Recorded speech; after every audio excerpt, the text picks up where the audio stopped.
Mujeres y su palabra, ¿cómo están? Qué gusto poder saludarlas. Estamos por comenzar un nuevo libro. Soy Ariani Sojo y hoy iniciamos la lectura del libro de Esdras.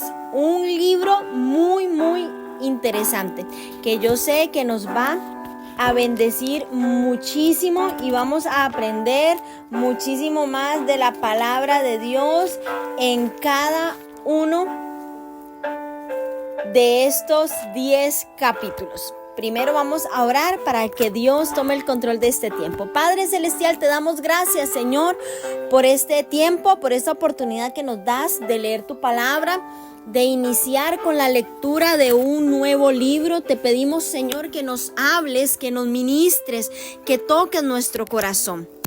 Que cada palabra que escuchemos, Señor, retumbe en lo más profundo de nuestro ser, resuene en nuestro interior y se convierta, Señor, en bálsamo en nuestra vida. Traiga transformación, traiga avivamiento espiritual, que no seamos las mismas mujeres. En el nombre de Jesús, amén y amén. Yo espero que usted tenga su Biblia y su cuaderno en mano y su lápiz, porque vamos a tener que anotar muchísimo, porque Esdras tiene muchos datos muy interesantes. Bueno, ¿quién escribió Esdras? Si bien el autor no se identifica, la tradición judía atribuye el libro a Esdras. ¿A quién va dirigido? A los israelitas en Jerusalén después de regresar del exilio. ¿Cuándo se escribió? Aunque los acontecimientos que se van a narrar en el libro ocurrieron entre el 537 antes de Cristo y el 458 antes de Cristo, Esdras se escribió en el 425 antes de Cristo. ¿Dónde ocurrieron los eventos? Esdras comienza en la ciudad de Babilonia y concluye en las ruinas de la Jerusalén post-exílica. ¿De qué trata Esdras? Bueno, vamos a encontrar 3 temas importantes. El primero es la obra de Dios de restablecer a su pueblo en la tierra prometida. Número 2, la soberanía de Dios sobre los gobernantes paganos. Y número 3, la importancia vital de la palabra de Dios para su pueblo. ¿Por qué debemos nosotras las mujeres leer Esdras? Bueno, Esdras da testimonio de que Dios cumple sus promesas, tal como el Señor prometió a través del profeta Ezequiel. Ahora volveré la cautividad de Jacob y tendré misericordia de toda la casa de Israel y me mostraré celoso por mi santo nombre y sabrán que yo soy Jehová su Dios cuando después de haberlos llevado al cautiverio entre las naciones los reúna sobre su tierra sin dejar allí ninguno de ellos, dice Ezequiel 39, 25, 28.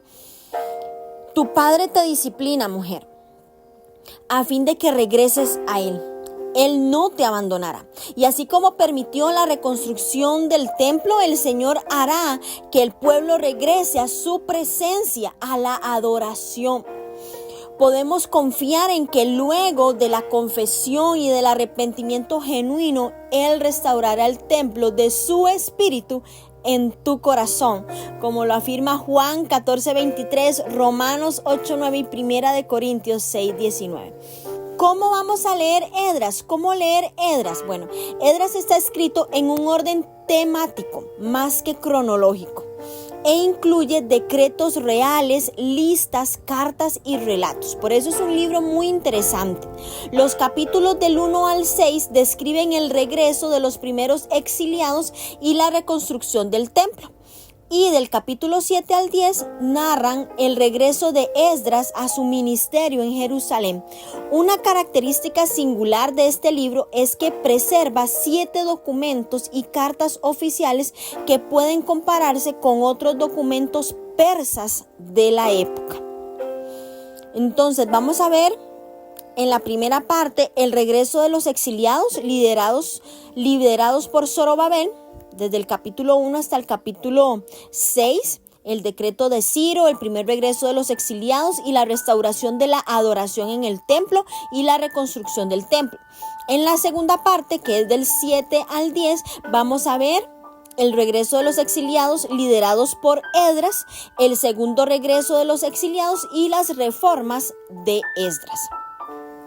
Vemos que el título del libro lleva el nombre de su personaje principal, Esdras, quien jugó un papel fundamental en la conducción del pueblo de Dios de regreso a Judea después del cautiverio en Babilonia.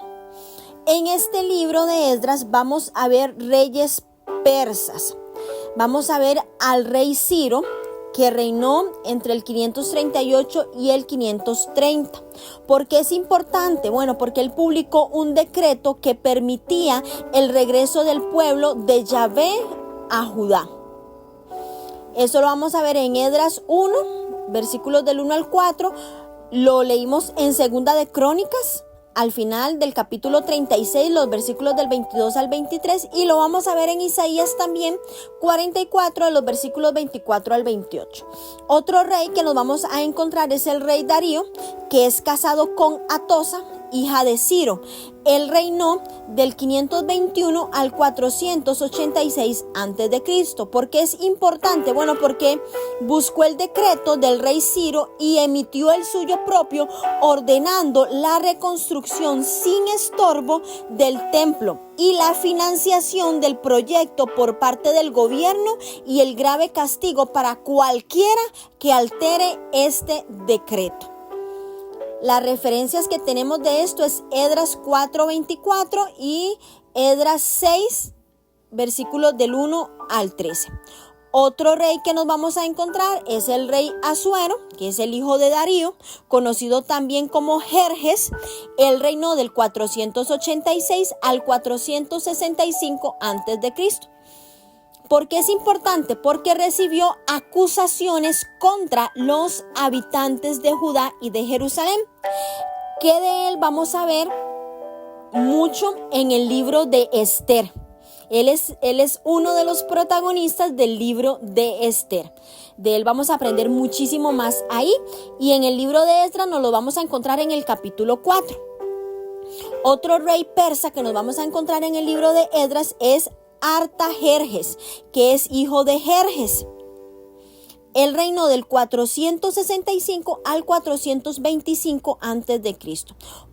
¿Por qué es importante? Porque ordenó que se detuviera la reedificación del templo de Jerusalén.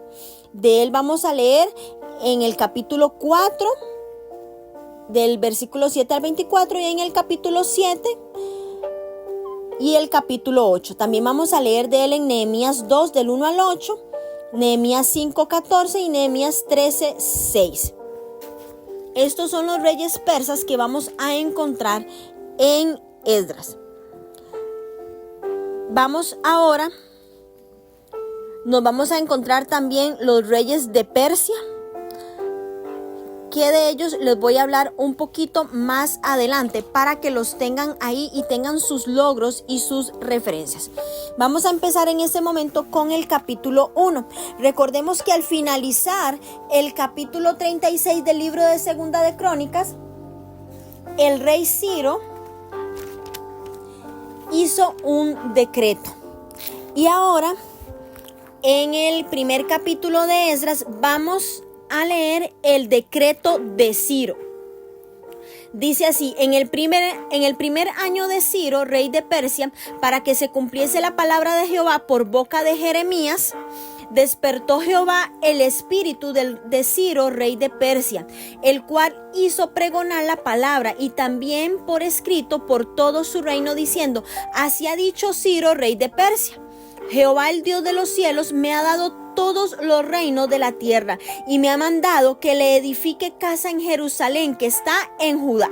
Quien haya entre vosotros de su pueblo, sea Dios con él, y suba a Jerusalén, que está en Judá, y edifique la casa a Jehová, Dios de Israel. Él es el Dios, la cual está en Jerusalén, y a todo el que haya quedado en cualquier lugar donde more, ayúdenle los hombres de su lugar con plata, oro, bienes y ganado, además de ofrendas voluntarias para la casa de Dios, la cual está en Jerusalén. Versículo 5. El regreso a Jerusalén.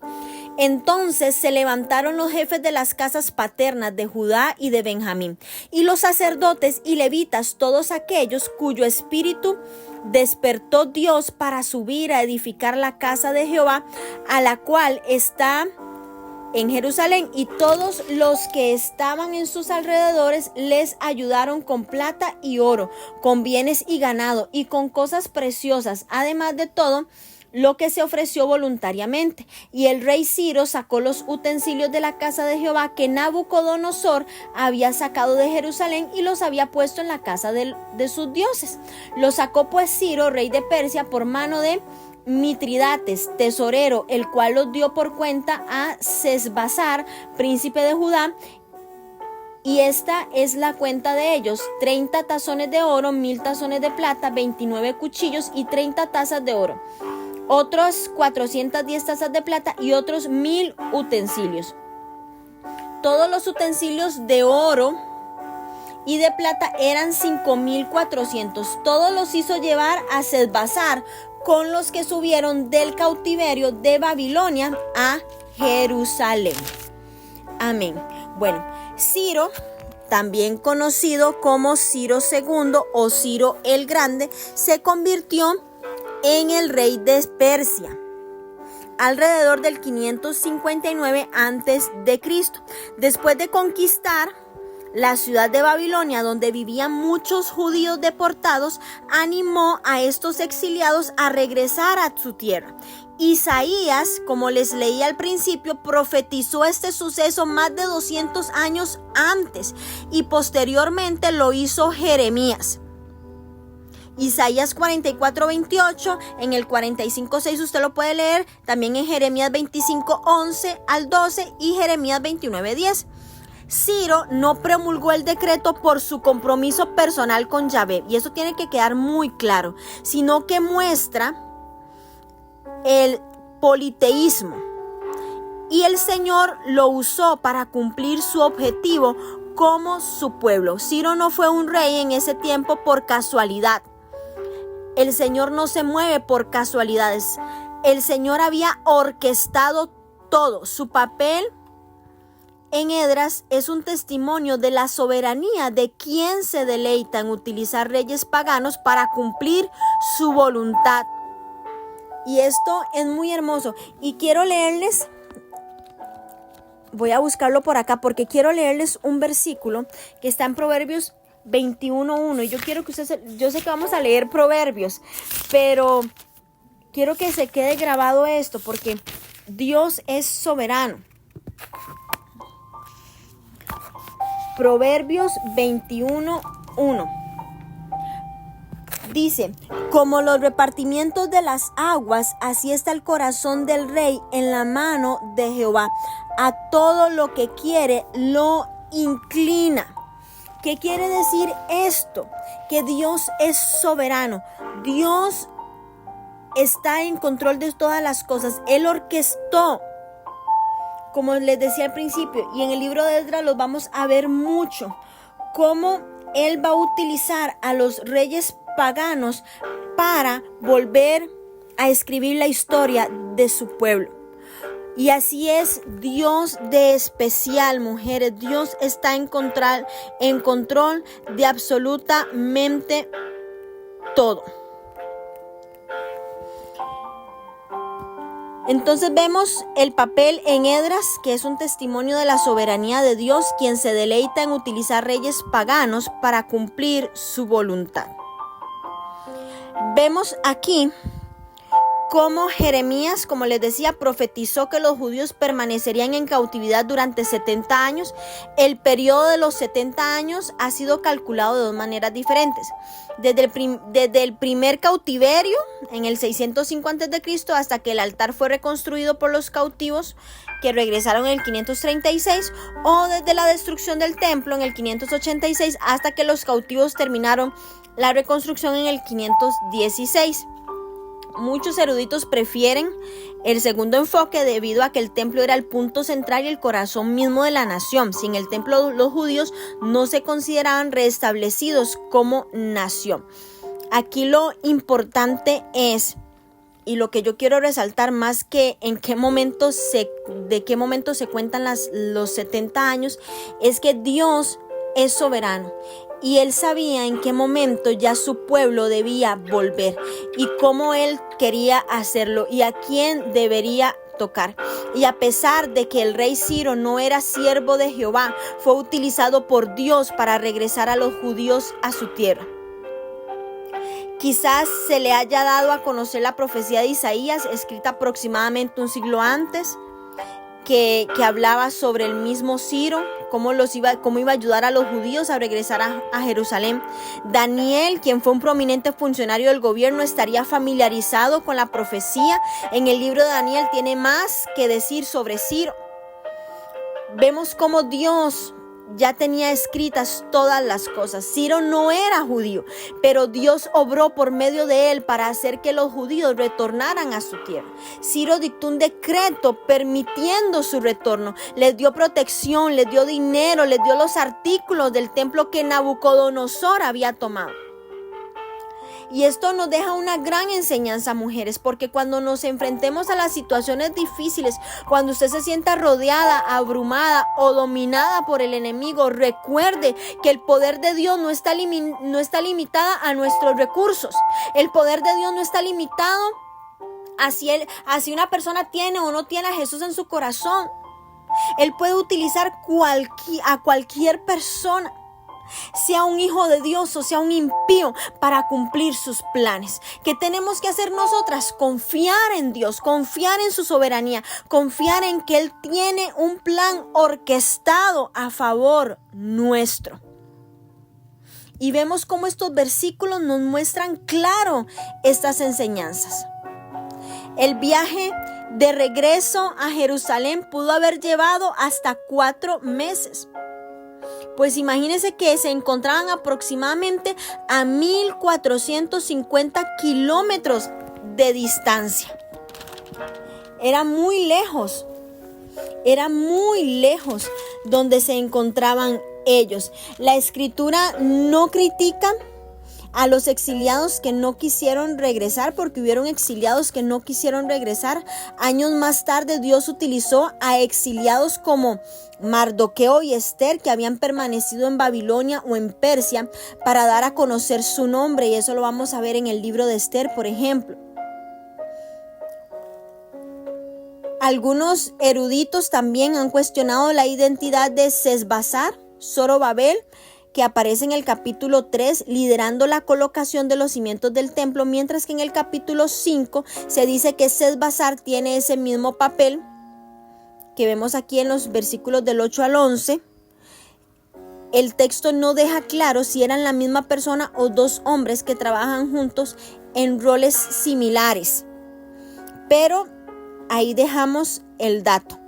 Hay una palabra que quiero recalcar y es en el versículo 5, que dice aquellos cuyo espíritu, y espíritu en hebreo es ruah, R-U-A-J, despertó, en hebreo avivar, suscitar. Dios se refiere a los exiliados que retornaron a Jerusalén. Eran unos 50,000 los que regresaron. Y este mismo verbo se utiliza en el versículo 1 para describir la forma en que Dios utilizó al rey Ciro. Él despertó, el espíritu despertó. Dios tocó el corazón de los líderes, despertó el corazón de los líderes, de las cabezas de las familias, de los sacerdotes, de los levitas, y les dio un gran deseo, un ardiente deseo de regresar a Jerusalén para reconstruir el templo. Los mayores cambios comienzan en nuestro interior, mujeres. A medida que Dios trabaja en nuestras actitudes, en nuestras convicciones, en nuestros deseos, estos cambios internos nos conducen a acciones de fe. Después del cautiverio, la arrogante nación judía había sido humillada. ¿Cuándo cambiaron las actitudes y los deseos del pueblo? Cuando Dios determinó que la disciplina ya era suficiente y le dio otra oportunidad para regresar a casa. para que lo volvieran a intentar. Pablo nos recuerda que Dios es el que produce en nosotros el querer como el hacer por su buena voluntad. Hacer la voluntad de Dios comienza en nuestro interior. Hoy es un buen día para que usted le diga: Señor, despierta, despierta el espíritu, despierta mi espíritu, despierta, aviva mi espíritu para que yo comience a hacer acciones de fe. Es momento a que nos abramos a oportunidades que Dios nos da, a que nos movamos en la dirección que Dios nos está moviendo. Pida a Dios que le dé el deseo de seguirlo más cerca, mujer. Como les dije, muchos judíos decidieron regresar, otros decidieron quedarse. Escogieron permanecer en Babilonia en lugar de regresar a su tierra. El viaje de regreso era muy difícil. Como les dije, era un viaje largo, eran 1450 kilómetros aproximadamente. Era un viaje peligroso, era costoso, era difícil, tardaba más de 4 meses. Las condiciones para hacer la travesía eran pobres. Jerusalén y la campiña que lo rodeaba estaban en ruina. Los pueblos que vivían alrededor eran hostiles. Los registros persas indican que muchos judíos en cautividad habían acumulado grandes riquezas, no vivían mal. Regresar a Jerusalén habría significado dejar todo lo que tenían y comenzar de nuevo, comenzar de cero.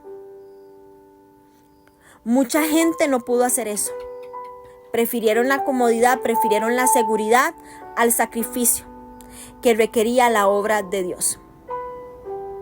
Muchas veces tomar la decisión de movernos, de seguir la voluntad de Dios. No se trata de mover por moverse, de avanzar por avanzar. Se trata de decirle: Señor, aviva mi espíritu. ¿Hacia dónde quieres que me mueva para cumplir el plan? No es fácil. No es fácil decirle a Dios: yo quiero cumplir el propósito. ¿Hacia dónde quieres que me mueva? Y muchas veces el lugar donde Él nos está moviendo no nos va a gustar. Tal vez a la tierra que nos está llevando no nos va a gustar. Tal vez nos toca volver al pueblito del que salimos un día y pensamos nunca regresar, solo ir de visita. Pero es ahí donde Dios quiere que lleguemos y comencemos a reconstruir. Que dejemos la comodidad, que dejemos la seguridad, que dejemos la riqueza y comencemos de nuevo. Comencemos de nuevo. La prioridad del pueblo estaba al revés. Preferían la seguridad al sacrificio que requería la obra de Dios. Muchos hijos de Dios en la actualidad debemos tener cuidado de que ninguna comodidad, ninguna seguridad o posesión material, mujeres, nos impida hacer lo que Dios quiere. ¿Va a ser difícil? Sí, va a ser difícil. Y lo vemos. Vemos como muchos misioneros dejan la comodidad de sus casas para ir a lugares donde nadie iría. No es fácil ir a predicar donde nadie quiere ir a predicar. Ir a meterse a los lugares donde nadie quiere meterse. Ir a donde las personas que nadie quiere ir a predicarles. Qué difícil es ir y tocar la puerta de los que nadie quiere ir. Es que es muy lindo ir a predicar a estadios, es muy lindo ir a predicar a la iglesia top del momento en el país, es muy bonito ir y predicar en la red de mujeres con 300 mujeres en el auditorio tal. Es muy fácil, pero no es tan fácil ir donde la prostituta, ir donde aquella que está desahuciada, ir donde la que está abusada, ir donde la que está deprimida, ir donde la que está enlutada. No es tan fácil ir y tocar la puerta de aquella que no nos quiere ni volver a ver, que nos ignora una y otra vez. No es tan fácil. Pero si Dios te está llamando a ir donde aquellas que nadie quiere ir, debes hacerlo, debes prestar atención. Debes decirle: Señor, aviva mi espíritu, porque yo quiero hacer tu voluntad, no la mía. No quiero dejarme cegar por la comodidad, por la seguridad. No quiero que nada me impida hacer lo que tú quieres que yo haga. Cuando el rey Nabucodonosor saqueó el templo, se llevó muchos artefactos valiosos y lo que no se llevó lo quemó. La mayoría de estos artículos eran de oro sólido y Ciro vemos que generosamente lo devolvió a los judíos para el templo que ellos iban a reconstruir. Vemos cómo el mismo rey, el mismo impío, les estaba devolviendo lo que era de ellos. Cada artículo de oro y de plata era un testimonio a la protección y el cuidado de Dios. A pesar de que habían pasado muchos años, a pesar de que habían pasado mucho tiempo, Dios entregó los objetos del templo de regreso a su pueblo. Puede que en este momento te encuentres desanimada, mujer, por los acontecimientos que estás viviendo en tu vida. Puede que en este momento te encuentres deprimida, puede que en este momento te encuentres preocupada, puede que en este momento usted no sepa qué hacer, pero lo que no puedes perder es la esperanza de que la promesa de Dios se va a cumplir en tu vida, que el momento de cambio puede estar a un solo paso de fe. Ciro fue usado por Dios para garantizar el retorno de un remanente. Jerusalén sería reconstruida y el templo sería restaurado. Así como Dios le puso nombre a Ciro aún antes de que naciera, Él conoce el futuro. Él está en control de todo. Así como Él tenía destinado usar a Ciro para llevar a su pueblo nuevamente a Jerusalén, asimismo Dios está en control de todas las cosas en tu vida. Babilonia sería castigada por destruir Jerusalén y por haber mandado al cautiverio al pueblo de Dios. Babilonia fue conquistada por Ciro el Grande. Quizá parezca que Dios permite que el mal quede impune, sin embargo, las consecuencias de la maldad son inevitables. Son inevitables. Dios proveyó la oportunidad para que el primer grupo de cautivos regresara a casa. Los planes de Dios, mujeres, pueden permitir que sobrevengan las penurias, pero su deseo es para nuestro bien. Dios había juzgado al imperio babilónico, sería entregado a los medos y a los persas, formando una nueva potencia mundial. Y los judíos estaban regresando. Dios no nos va a dejar sola. Dios no nos va a dejar solas. Y eso tiene usted que tenerlo asegurado en su corazón. Vamos ahora a leer el capítulo 2. Los que volvieron con Zorobabel. Estos son los hijos de las provincias que subieron del cautiverio de aquellos que Nabucodonosor, rey de Babilonia, había llevado cautivos a Babilonia y volvieron a Jerusalén y a Judá, cada uno a su ciudad, los cuales vinieron con Zorobabel, Jesúa, Nehemías, Seraías, Reelías, Mardoqueo, Bilsán, Mispar, Bigbai, Rehum, Baana. El número de los varones del pueblo de Israel, los hijos de Paros, 2172, los hijos de Cefatías, 372, los hijos de Ara, 775, los hijos de Paat Moab, de los hijos de Jesúa y de Joab, 2812, los hijos de Elam, 1254, los hijos de Satú, 945, los hijos de Sakai, 770, los hijos de Bani, 642, los hijos de Bebai, 623, los hijos de Asgat, 1222, los hijos de Adonicam, 676, los hijos de Bigbai, 2056, los hijos de Adín, 454, los hijos de Ater, de Ezequías, 98, los hijos de Besai, 323, los hijos de Jora, 212, los hijos de Asum,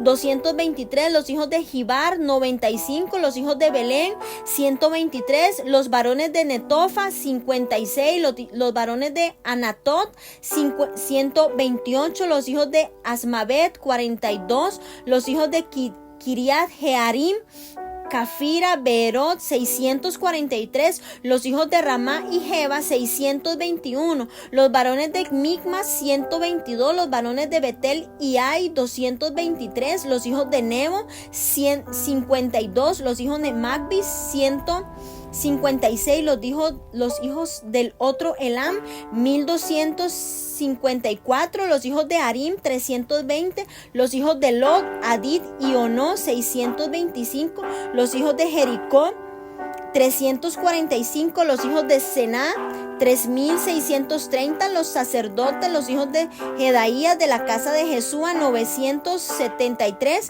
los hijos de Imer, 1052, los hijos de Pasur, 1247, los hijos de Harim, 1017, los levitas, los hijos de Jesúa y de Cadmiel, de los hijos de Odavías, 74, los cantores, los hijos de Asaf, 128, los hijos de los porteros, los hijos de Salum, los hijos de Ater, los hijos de Talmón, los hijos de Acub, los hijos de Atita, los hijos de Sobai, por todos 139.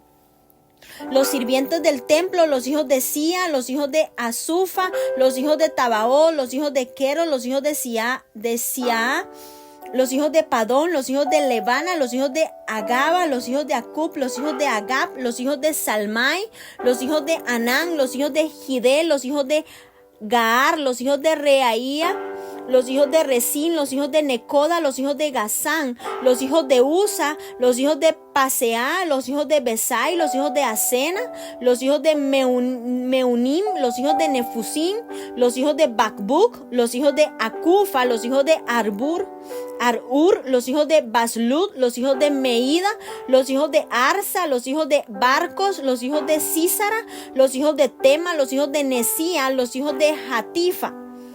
Los hijos de los siervos de Salomón, los hijos de Sotai, los hijos de Soferet, los hijos de Perudá, los hijos de Jalá, los hijos de Darcón, los hijos de Gidel, los hijos de Cefatías, los hijos de Atiel, los hijos de Poqueret, Asebaim, los hijos de Ami, todos los sirvientes del templo e hijos de los siervos de Salomón, 392. Estos fueron los que subieron de Telmela, Tel Arsa, Kerub, Adán e Imer, que no pudieron demostrar la casa de sus padres ni su linaje, si eran de Israel, los hijos de Delai, los hijos de Tobías, los hijos de Necoda, 652, y de los hijos de los sacerdotes, los hijos de Abiaía, los hijos de Cos, los hijos de Barzilai, el cual tomó mujer de los hijos de Barzilai, Galaadita, y fue llamado por el nombre de ellas. Ellos buscaron su refugio de genealogías y no fue hallado, y fueron excluidos del sacerdocio. Perdón. Y el gobernador les dijo que no comiencen de las cosas más santas hasta que hubiese sacerdote para consultar con Urim y Tumim.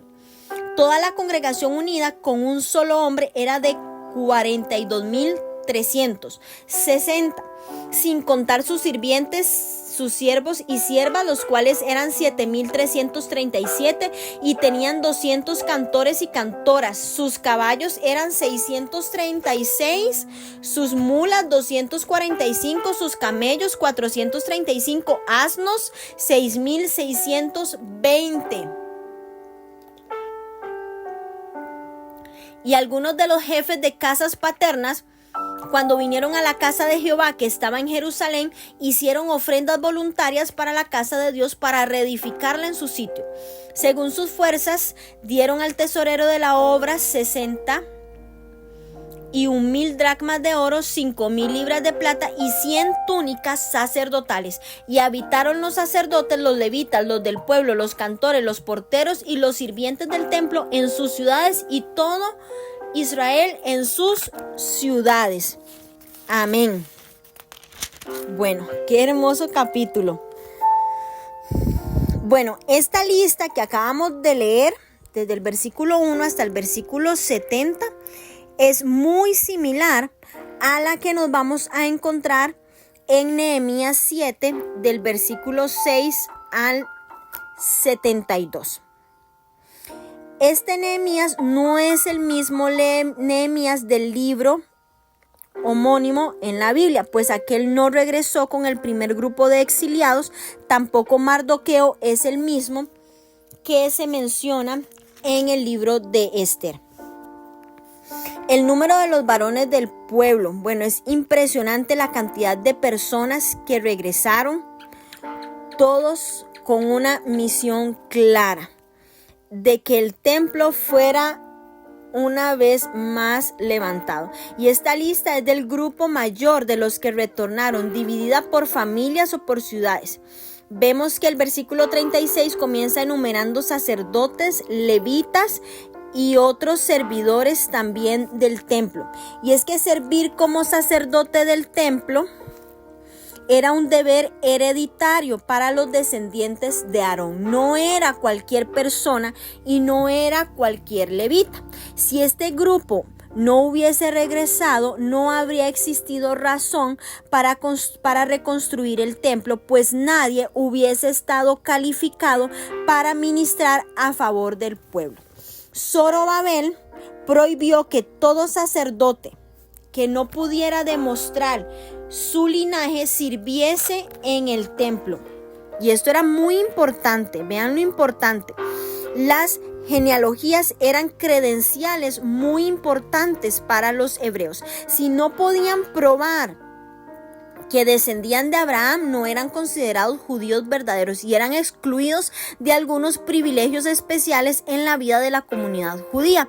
Algunos de los principales privilegios que estaban restringidos a los miembros de determinadas tribus. Por ejemplo, solo los descendientes de Leví podían servir en el templo, solo los descendientes de Aarón podían servir como sacerdotes.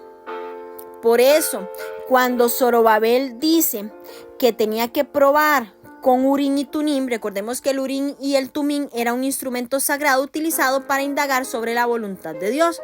Entonces aquí vemos que el gobernador mencionado, Zorobabel, él dice que el Urim y el Tumim eran dos objetos que eran en forma de piedras planas, que originalmente eran llevados dentro de la vestimenta del sumo sacerdote y eran usados para determinar la voluntad de Dios en asuntos importantes. Entonces él dijo que no comiesen de las cosas más santas. Se refiere a la comida que solo los sacerdotes podían comer. Era la porción de la carne sacrificada sobre el altar que se les había asignado.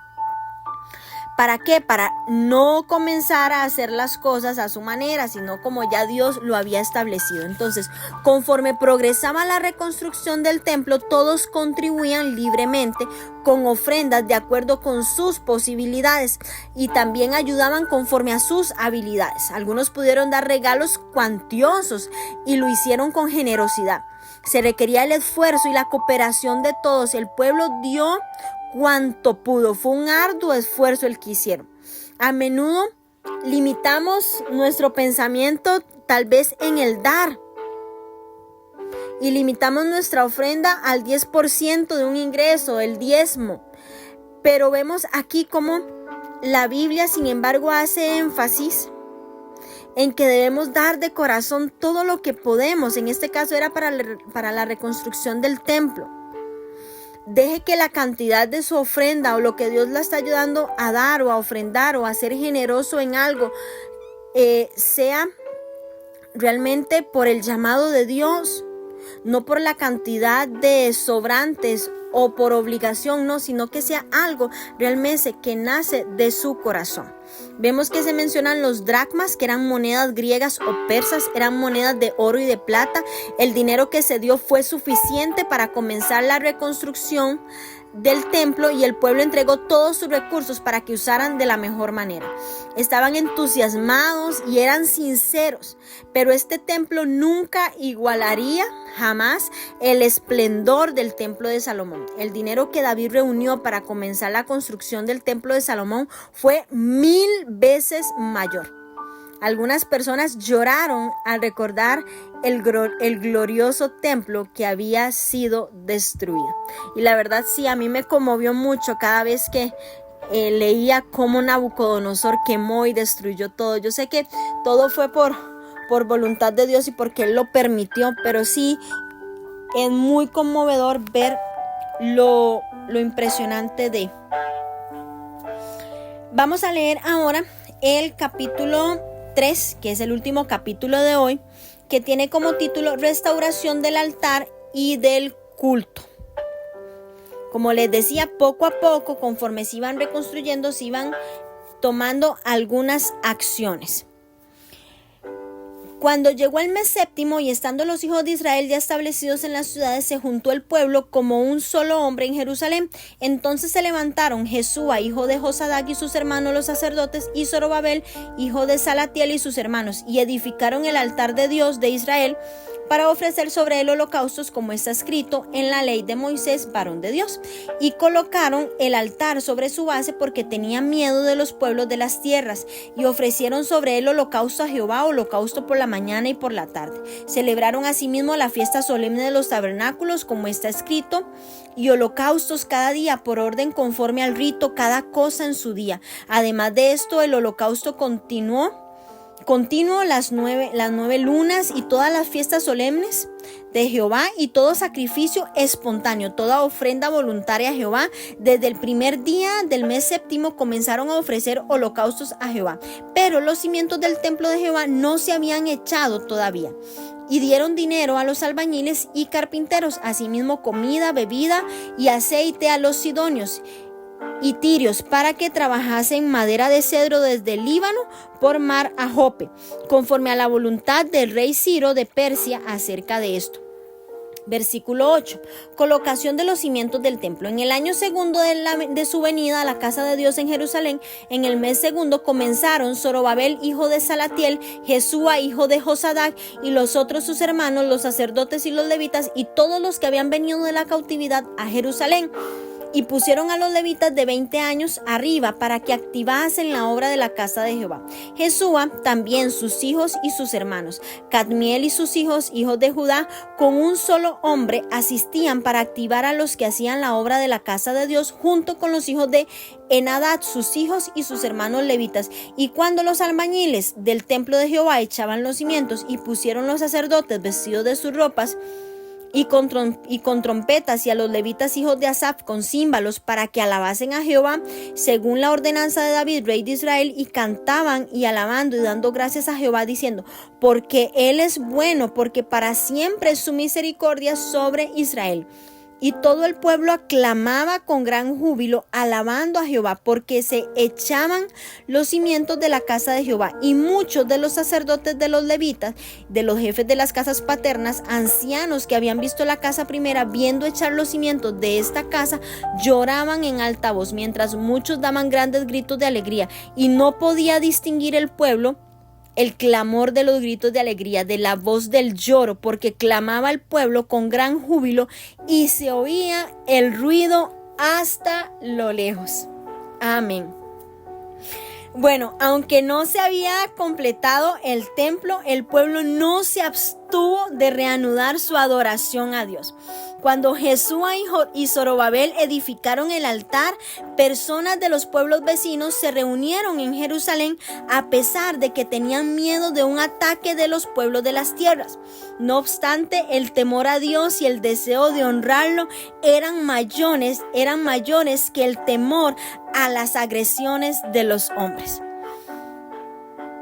Los judíos construyeron su altar como uno de sus primeros actos oficiales. Simbolizaba la presencia de Dios, la protección de Dios, y además demostraba su propósito como nación y su compromiso de servirle únicamente a él. Vemos cómo Zorobabel ofreció holocausto, como lo indicaba la ley de Moisés en Levítico capítulo 1 al capítulo 7. Los sacrificios eran esenciales porque demostraban que el pueblo estaba buscando la guía de Dios, que estaban reivindicándose para vivir con Él, lo ordenaba, como Él lo ordenaba, y que estaba recurriendo diariamente a Él para el perdón de los pecados. Obviamente, los judíos tenían temor de ser atacados por los pueblos que los rodeaban, pero definitivamente ellos necesitaban adorar a Dios.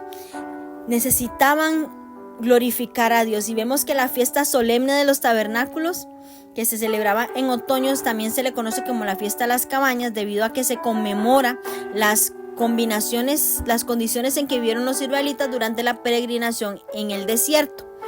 La fiesta de los tabernáculos duró 7 días. Durante este tiempo la gente habitaba en tiendas temporales, de la misma forma en que lo habían hecho sus antepasados años atrás, cuando vagaron por el desierto en su viaje en la tierra prometida.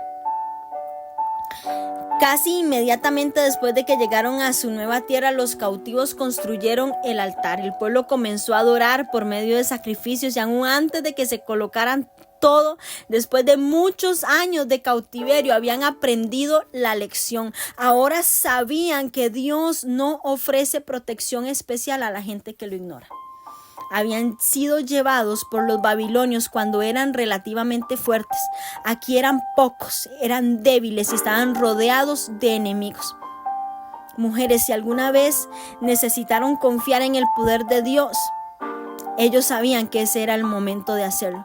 Se dieron cuenta de la importancia de obedecer a Dios con sinceridad y no por el simple hecho de hacerlo como un hábito.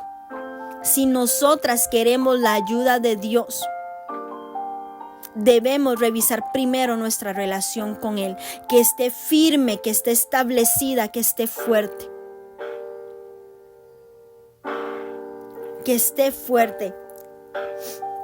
El templo comenzó a reconstruirse poco a poco, más de 13 meses después del retorno de los exiliados a Jerusalén. Llevó tiempo poder reunir los materiales para iniciar la obra.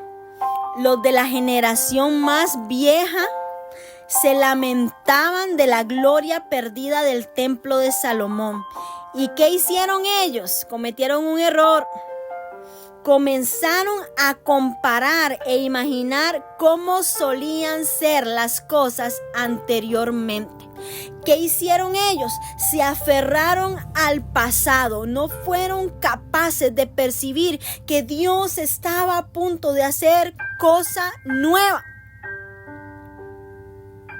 No estaban listos, no estaban viendo que Dios iba a hacer cosa nueva, porque estaban solo llorando, estaban viendo el pasado. Ay, es que el templo de Salomón, ay, es que lo que hizo Salomón, ay, es que la gloria pasada. No podemos aferrarnos a la gloria pasada, no podemos aferrarnos a lo que vivimos en el pasado, no podemos aferrarnos. Tenemos que prepararnos porque Dios va a hacer cosa nueva, mujeres. Los que no habían visto el templo de Salomón no tenían con qué comparar los cimientos que acababan de colocarse. Simplemente alabaron a Dios porque eran testigos del comienzo del nuevo templo que habían deseado durante tanto tiempo. Cuando Salomón construyó el primer templo, también cambió. También hizo algo extraordinario, pero Dios en este momento iba a hacer algo nuevo, iba a hacer cosa nueva. No te aferres al pasado, no te aferres a lo que tuviste en el pasado, a lo lindo que hiciste en el pasado, a lo que serviste en el pasado, a la posición que tuviste en el pasado. Comienza a creer que Dios hace cosa nueva en tu vida. No te quedes en la añoranza del pasado. Comienza a creer que Dios comienza a hacer cosa nueva en tu vida a partir de este momento. Un grito de gozo, un clamor, un sonido fuerte de trompetas, el sonido de una alarma, un grito de júbilo, un clamor de victoria. Es impresionante lo que el pueblo estaba sintiendo en su vida. Y es hermoso ver cómo en medio de todo, el llanto probablemente estaba motivado por la falta de esplendor del templo en comparación con el que tuvieron. 50 años después de su destrucción se estaban reconstruyendo el templo. Un nuevo templo fue construido sobre los cimientos del templo de Salomón. Las dos estructuras no eran tan diferentes en tamaño, pero el antiguo templo era mucho más elaborado y estaba más adornado y estaba rodeado de muchos edificios, muchos patios. Ambos templos estaban construidos con madera de cedro importada, pero el de Salomón estaba decorado con enormes cantidades de oro y piedras preciosas. Más de 7 años duró la construcción del templo de Salomón. 4, el de Zorobabel. El templo de Salomón estaba en el centro de la ciudad floreciente. El de Zorobabel estaba en medio de las ruinas. Con razón el pueblo estaba llorando, pero Dios iba a hacer cosa nueva. La celebración que hubo después de la colocación de los cimientos del templo se vio marcada por muchas emociones, por gritos de alegría, por voces de llanto. Ambos eran apropiadas. El Espíritu Santo estaba ahí. Saben, mujeres, yo no sé si usted en este momento está reconstruyendo. Dios está reconstruyendo su vida de los escombros. Está cimentando una nueva vida en medio de las cenizas, en medio de escombros. Pero déjeme decirle, es el momento de dar gritos de alegría, de dar voces de llanto, no importa. Ambas son apropiadas. El Espíritu Santo está ahí para que te regocijes en la bondad de su gracia. Porque estás en la presencia de Dios, del Dios Todopoderoso.